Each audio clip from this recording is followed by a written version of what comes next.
safe on the road because this woman is crazy.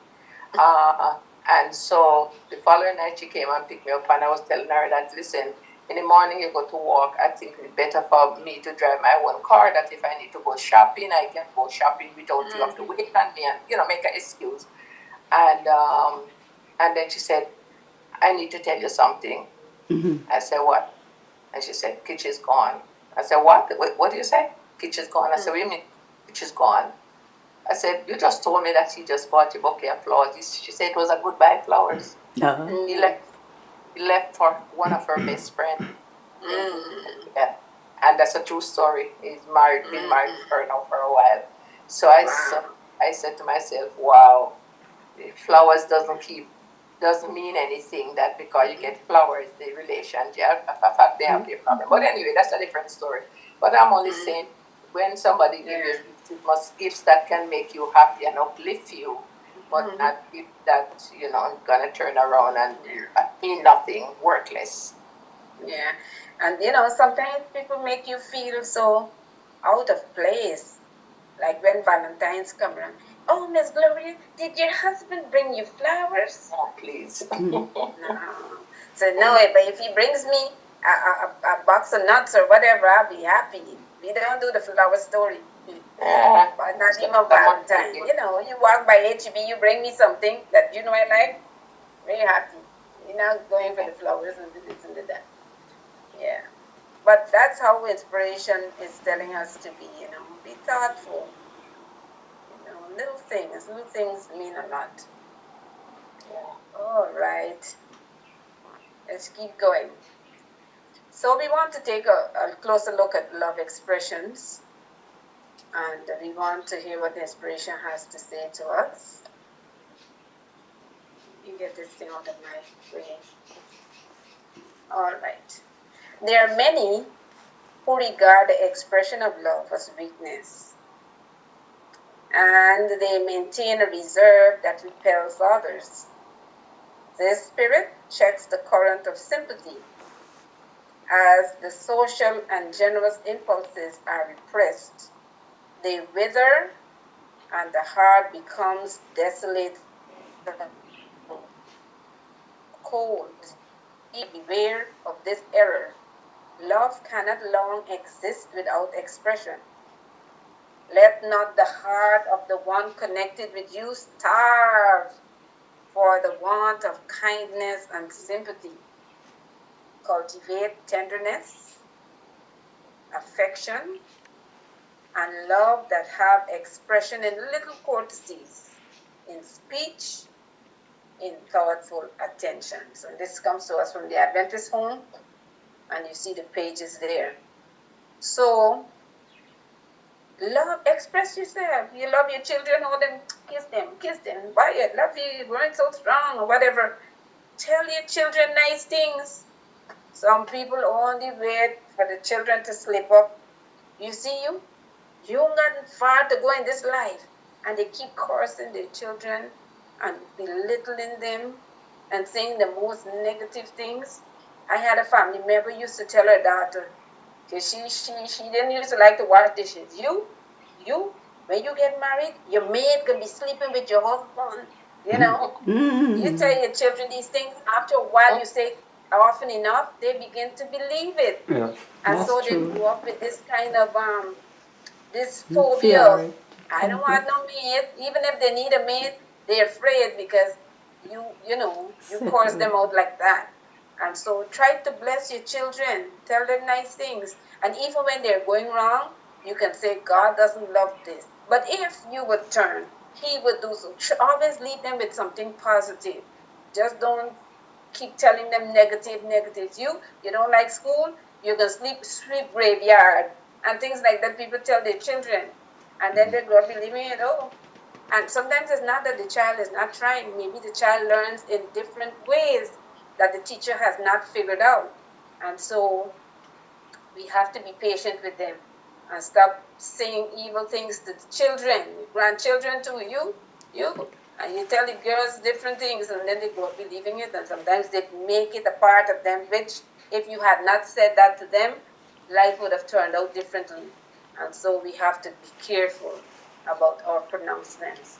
And it goes on to say that, it says here, if we repress these generous impulses, they will wither.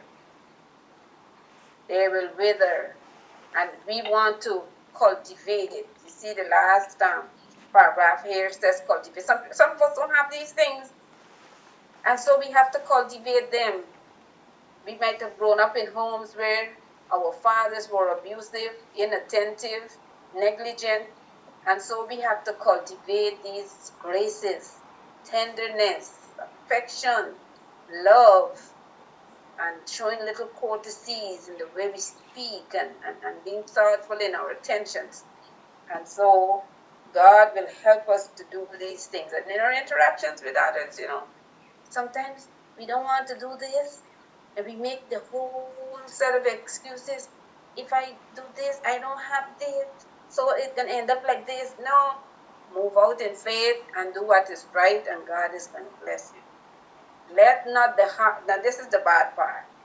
Do not let the person who is expecting courtesies from you to starve for love. Somebody let a fly come in this house. Yes. So do not let the person who is looking at you for attentions to starve for love and sympathy. And even Christian men and women are culpable of this. Don't show expressions of love to your husband. Some people have the children. We were talking to a sister this morning. She's married to a husband, and he hasn't been relating to her since about after her daughter was born. And that is some 6 years. No, the girl is 7 years ago. The little child is so petrified by his behavior. And this is a biracial marriage. He takes her to school. He doesn't pick his teeth to say a word to her, not a good morning, have a good day at school or whatever. But he takes her to school and brings her back.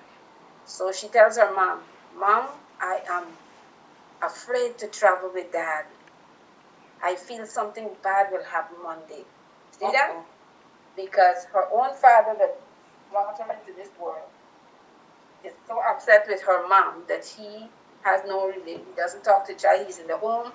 He locks up in his bedroom all day long.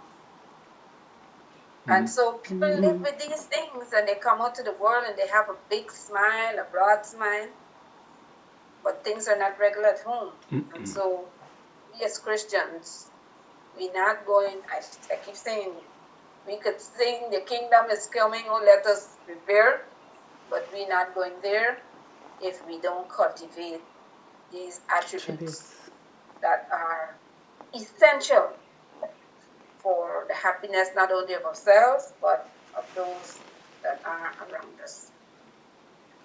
All right, let's continue. And you can tell me how much time I have, okay? So I could gauge myself. Okay. Brother Williams, you want to come in there? How much more time do I have? Well, it's 7:36. You can take it up to 8. Okay. All right. Or I tell you what, you can 36. Or if you want to leave a time for discussion before 8. For questions. Questions. I'll go for the next 15 minutes or so. Okay. Yes. All right. So for many women, and this is relationship issues, for many women, emotional closeness is an essential prelude to intimacy. All right? And so problems in your relationship can be a major factor in your libido. I'm calling out the words that are not okay. Decreased interest in intimacy is often a result of ongoing issues such as the lack of connection with your partner, or unresolved conflicts or fights, poor communication, of your sexual needs and preferences, and infidelity or breach of trust. And so we want to unpack all of this here. Many women, that's how we're built. And so things have to be happening before that moment of truth, as we will call it, right? Things have to be in place. The cards have to be in the deck before certain things can happen. And so problems in the relationship, unresolved problems, affect how the woman relates to the husband. Men are different. And we're going to talk about men maybe at another forum, because men, there's any port for a storm for some men. And if they have a word in the Hindi, it's called kina. Men don't have kina. Kena. You know, they can go through with the event, whether it's pleasurable or not. That's not with women. Release. Women, you got to set our minds at ease. We got to be comfortable. We got to feel loved. We got to feel appreciated. And then everything comes in train. Not so with men. You know, I always wonder how, like in the war, like in Ukraine and Iraq war, even wars before that, and they would tell you about how these men raped so many women. Like, see, in war, how your emotions could get to such a place that you could even perform that action. More so to an uncooperative person. You understand? How can you get there in a war? But men can do it.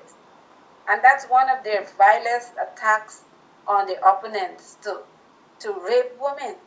And that's why the Bible tells us in Zechariah 14, that's what's going to be happening in the war in the promised land there. The woman would be ravished, Yeah. and the houses rifled. And so we want, in our relationships, to have that respect shown to us as women, so that we can be in a safe space to perform our womanly duties to our spouses, right? And so some of the things that affect the way women react and affect their low sex drive is that lack of connection with the partner. You're going to stay out all day, and then you have times to line with your friends, and it's work, and it's something else, and you don't spend quality time. Then this can affect your relationship in that respect. If you fight, you had a fight. Women are like elephant, they don't forget. So even when you might have done the woman something and you say, okay, we can patch up tonight, we can have a fun time, they ain't forgetting. You have to come to the table and fix that. All right? Because women, elephant. yeah, they don't forget. It take them 20 years, they're going to come back with that same story and they're going to put some spice on it. And so we have to resolve those things. Pure communication of sex needs and preferences, you know. Some men don't take the time. A girl, you know, what is this? Or even from your own experience, you can find it. This is how, and that is how, and that's not how. Be mindful. I was telling the Dear Life students the other day, mindfulness is essential in any relationship. Just don't do anything and what succumbs to do. The Christian don't live like that. We talk about cultivating and improving and educating. And so we have to bring all of that to bear.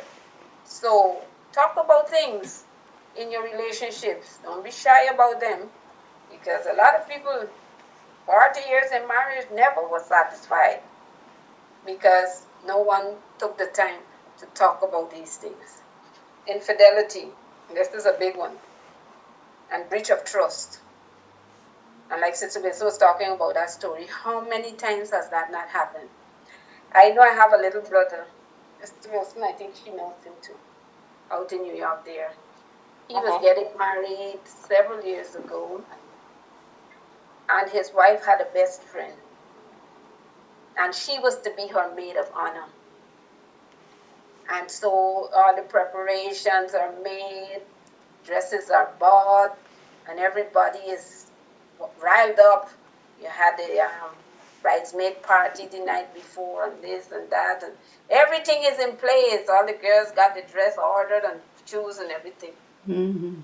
The day of the wedding, the first bridesmaid didn't show up. The maid of honor, but she was missing in action. So they're there, and she's not coming. So my sister-in-law calls to find out. She wouldn't answer. But the good Lord would have it that I have a niece. All my nieces are pretty, thank God. But this one, she was able to go and get the dress, same color, everything, and she was able to blend in, and everything went on, When the wedding and the big celebration, everything was finished, and she called her friend, because she was crying by this time. We met last night, we had a maid's party and everything. The girl is going to tell her she was upset because she was getting married, because she was in love with my brother too. Yeah, she had the nerve, the gumption. So that's screwy. Have to watch people. Crazy. She said she could not go to that wedding and be holding her dress, knowing how she was feeling. But she couldn't be honest to tell her before time.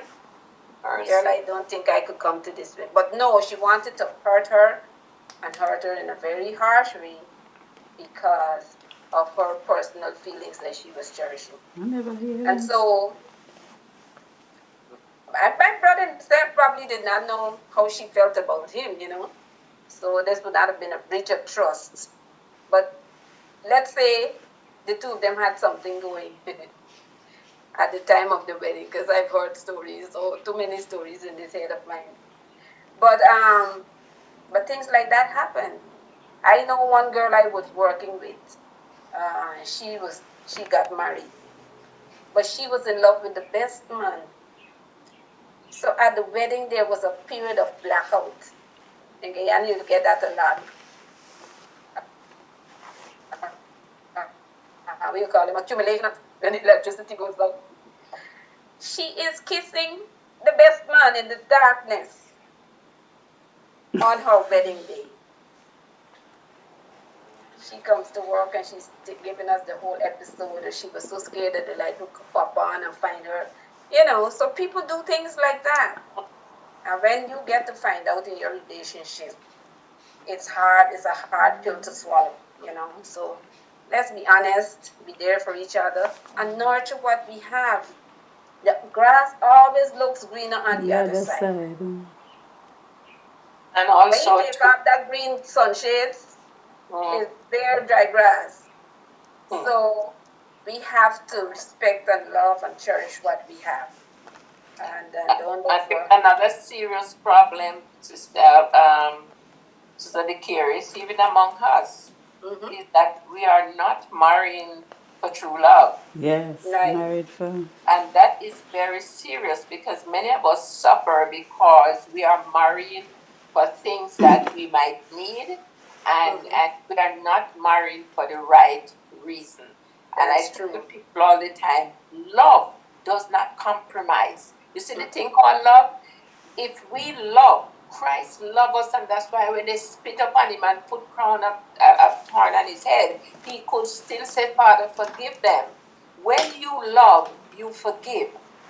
No matter what happened. I've seen people in Jamaica. I've seen this man come to America to do work in America, farm work, and his wife got pregnant while he was away. And he come home and everybody said, okay, this marriage is done now. No, he forgive her. Mm-hmm. And love suffers long. He forgive her because he loves her. And he brought that child as if it was his child. And they had children. So when we're gonna one green card and we're gonna get married and say, oh, this man loved me and maybe I can change him. No, you cannot. You cannot. In my own family, I see that happen. People come and not only Davidian too, come and say, oh, I love you. And the other party say, oh, you know what? I'm going to marry to her because she's a Davidian. No, you don't. Find out why she loves them. And then, after they get what they want, they say goodbye. Because they don't love you. And that's why they wake up. I know of a minister, I'm not going to say who minister, many years ago, in the 80s maybe, married to someone. And I was supposed to go to the wedding, my husband, myself, and my children. And I went when they were preparing for the wedding. And I was there, and what I see, I didn't like. But when I came home, I said to my husband, I said, honey, I'm not going to that wedding tomorrow. He said, what do you mean you're not going? I said, I'm not going. I said, because John Brown don't love Mary Jane. I said, Norma, why you always come up with all them kind of things all the time? Because I said, I measure it from my life. I remember when my husband and I was quoting, and when it comes to the marriage, we were, I'm telling you, we were so tight. And anyway, so I said, no, I'm not going. So he said, but how are you going to tell her that she's not going? So I took the phone up and I called my job.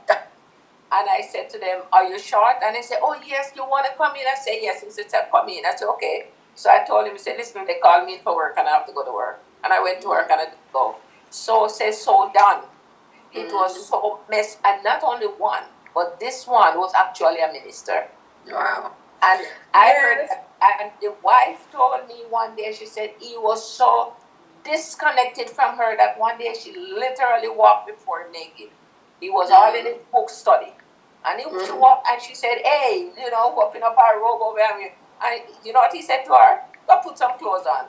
Oh, excuse me, please. Yes, ma'am. That's what he said.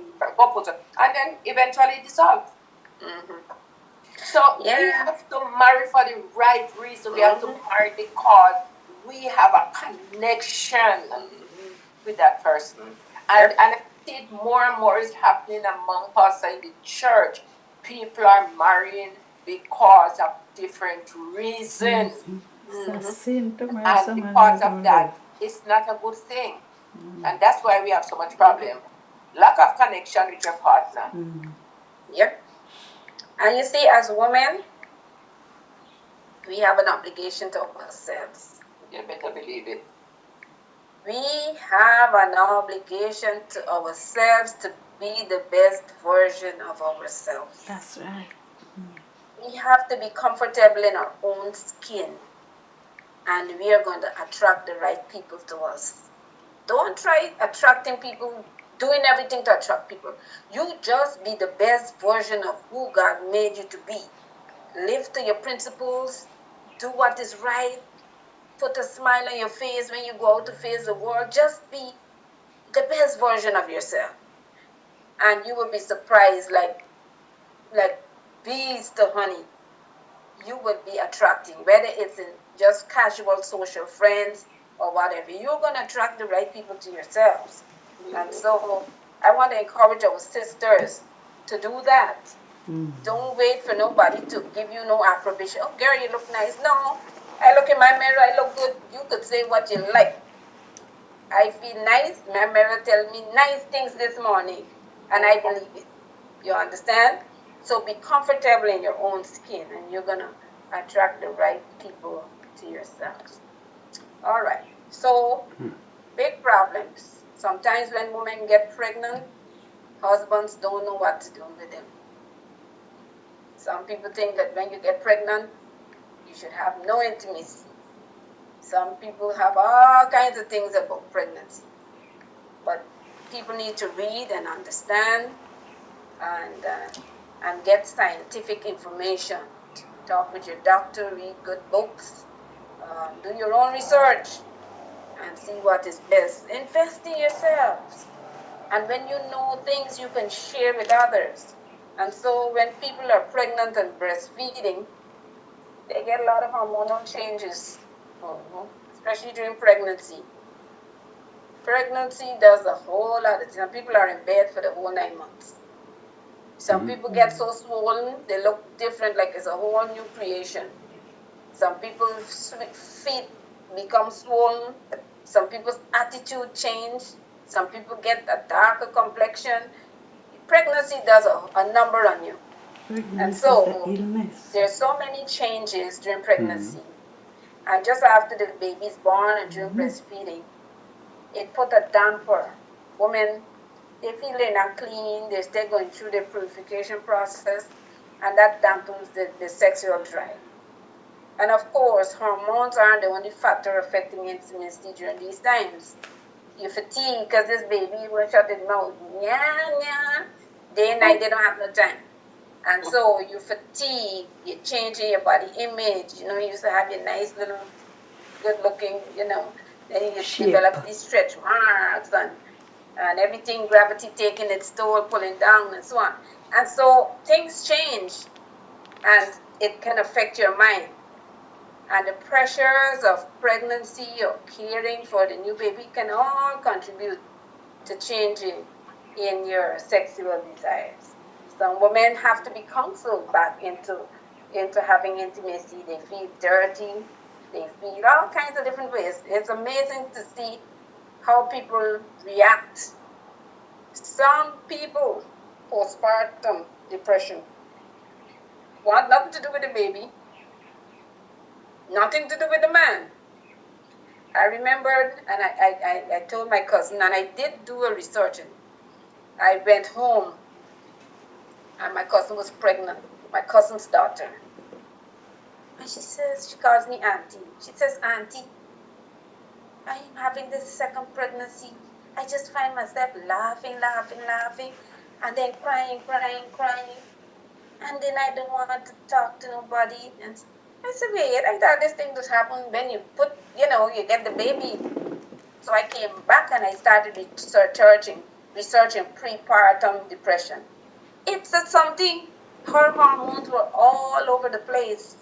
And so she was having all these extreme feelings and behaviors. But thank God her husband was so loving and caring that he just let her, be, and he was just supportive. And that's the kind of thing you need. Sometimes when women go into menopause, hot, they don't want you. I don't come near. No, hot. And men don't understand. And so you have to learn and educate yourselves. We all have to educate ourselves as to how life can change and things like that. All right, so it's almost the 8 o'clock hour. Any questions?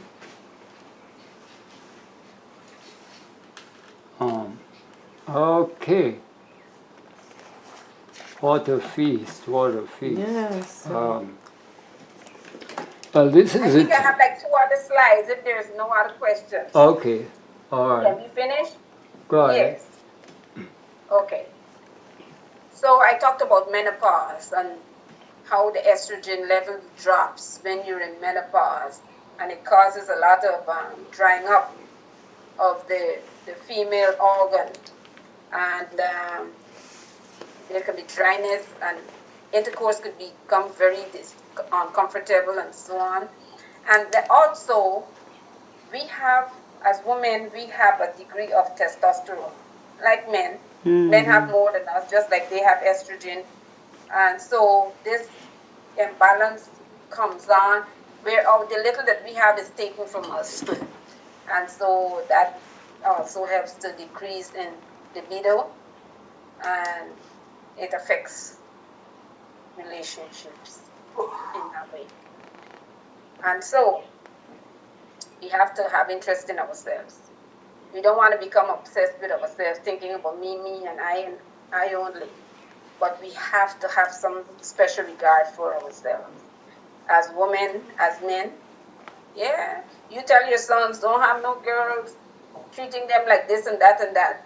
They must, be comfortable in their own skins as well, And husbands, feel good about yourself. You put on your shirt and tie, you say, yes, man, I'm a son of God, and you don't care how anybody feels. Yeah, feel good. Let your mirror tell you the truth, and you believe what your mirror tell you. All right? Okay, so don't wait for nobody. So self-interest. To keep your libido in prime form, You've got to walk. Some people don't want to exercise at all. Go walking, take your little walks. If you can't, some people like jogging, the stronger boned ones. Do something aerobic exercise daily. Mm-hmm. Maybe it doesn't sound sexy, but a 2-mile walk, or you don't even have to break out in 2-mile walk. 15 minutes you walk a day, half an hour. Every day keeps the blood flowing. And this is something that helps to increase that function in your body. If you find you're losing interest, go and walk. And then your blood starts flowing and you feel good about yourself. Your skin starts to get lush and you look pretty. You feel that you burn some calories. All those things help to build self-esteem. Lose weight if you're obese. If you think you're putting on too much weight, if you got some COVID fat, start working on it. Now is the time. Eating a low-fat diet also helps restore sexual function. And so you'll feel better about yourself, and your partner will be more interested in you. People don't understand the psychology of the mind.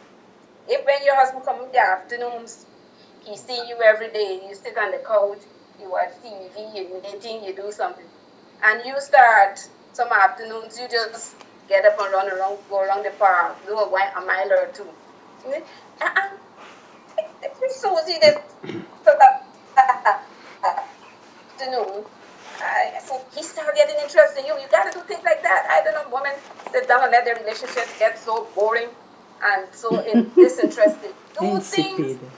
Go out, even if you got to stay in the mall till he gets home. You say, where this girl? She just be home all the time. Calling your phone, you don't answer the first 2 calls. You got to do things like that, sisters. All right. And so you keep that interest. You feel better about yourself, and your partner will be more interested in you. And will also help your heart, and that's very sexy. All right? So these are good little tips. All right, Sister Williams. Brother Williams called you to pretend like you didn't hear him the first time. This girl, she did. She'd be home this. And then when you call again, so you don't give him a heart attack. Say, hey, hon, I'm here. I'm out with some friends. You're just walking around the mall. Make the heart go pretty flatter. But she don't walk around the mall, Do little things. That's Keep your right. relationship interesting. And it's going to go a long way. And you will both have each other's interests. May God bless us and help us to live wise, happy lives and attract others to the sweet religion of Jesus. Amen. Amen. Amen. Amen. Before we sure. go, I have to say something before we go. Yes. Decaires. I'm coming to.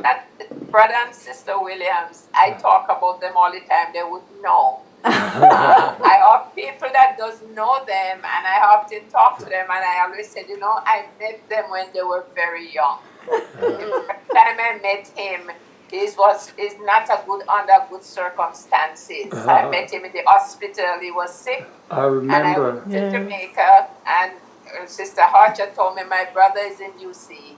And I said, I have to go meet him visit with him before we come back. My brother and I went there, and we met him, and there was his young wife. And every time I look at them now, I said, to God be the glory. I talk about you guys all the time. I said, wow. I said, you were young. And I said, oh, he's young, he's sick in the hospital, and she's right there by his side. Amen. And today, I talk about them. I'm so proud of you guys. I really truly respect you guys. And when I heard Brother Williams talk about his queen, I said, that's a man of my own heart. I wish you all the best, and God bless you and keep you, because that's what I believe in. So, and that's true. Thank you, my sister. Mr. Wilson, when you call your wife queen, how do you expect her to behave? Like a maid? That's a tall order. Boost her self-esteem. I'm the queen in this house. Not a lot of money, but I run the one show in the house, One time I was in New York, and my husband, I went to, I think Montindale, I don't remember where, and the sister was there, and I tell her to drive in the front of my car, sit beside my husband. I didn't know that Lennox was offended about it. And when I came home that night, he said to me, why you put somebody in that seat? That seat is yours. You are the, he said, you are the queen, and that's belong to you. And I said, I don't mind. He said, not a matter if you be mine. Right. He said, that's the seat you belong to. When I saw it, all the time when I heard him talk about that, it just reflect on my life and just remembering, you know. So God bless you all. Yes, thank you so much. And listen, you're not too old in this business for the devil to put a monkey wrench in there. That's right. So you have to always be on high alert. Mm-hmm. You know, anything can happen. Anything. So keep the love alive and keep Christ in the midst of it. Amen. Amen. Lesson learned, Sister Wilson. Lesson learned. Yes, praise the Lord. That was good that your husband said it.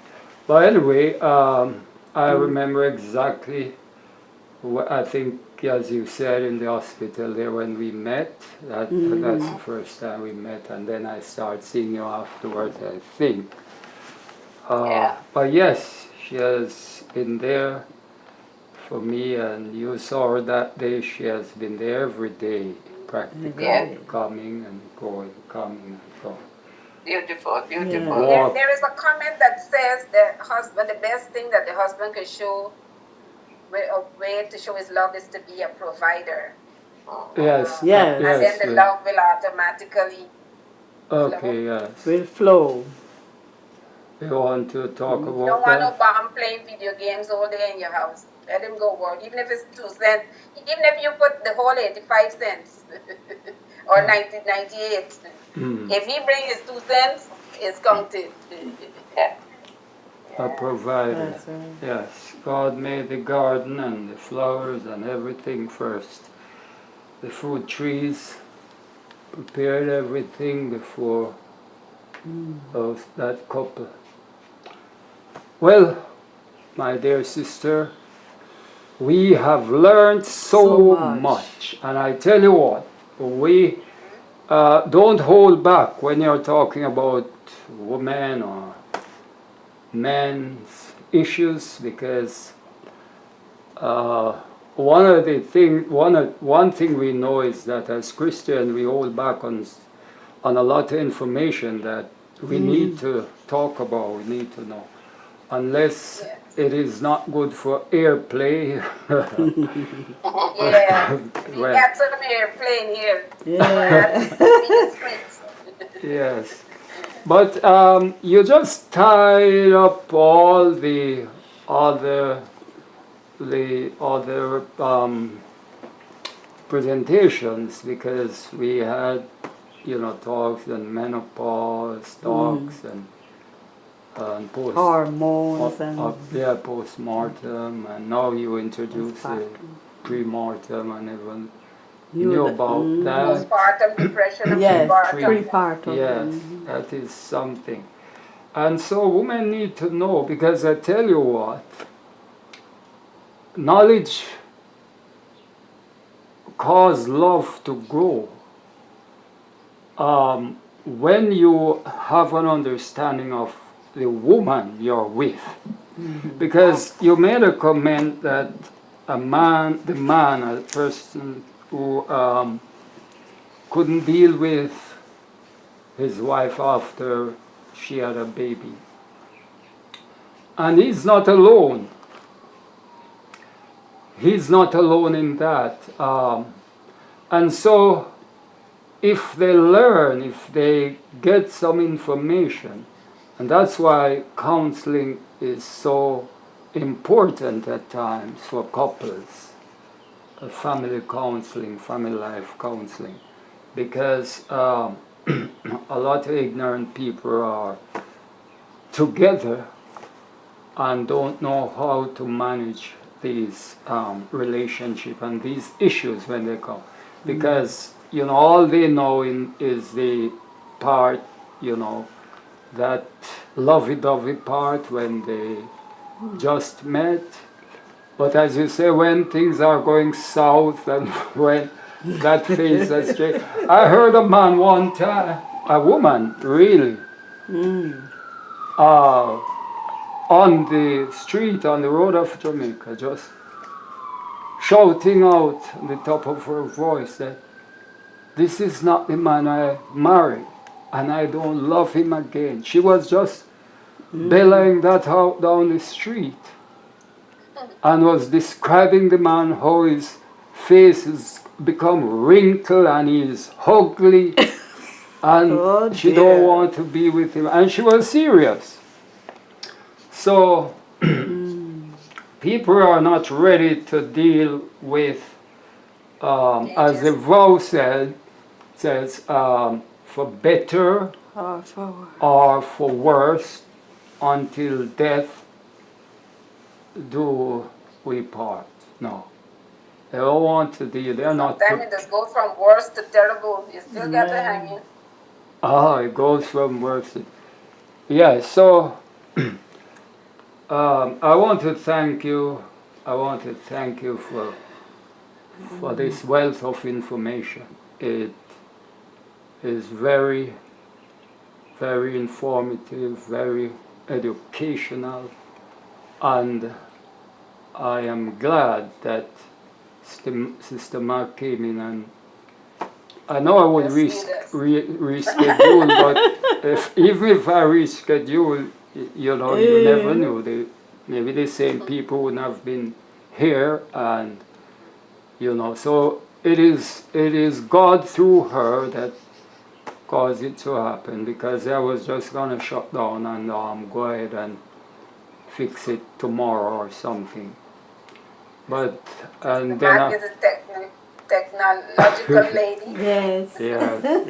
I teach tech. Switchboard man, switchboard lady.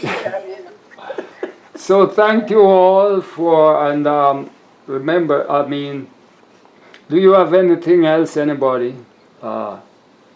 Apart from that we see on the chat. I don't want to leave out your thoughts. Sister Mark, you have a thought? I remember we are a mixed group here. We have Seventh-day Adventists. No, I don't have a thought. Thank you. Okay. God bless you. Nice study. Yes.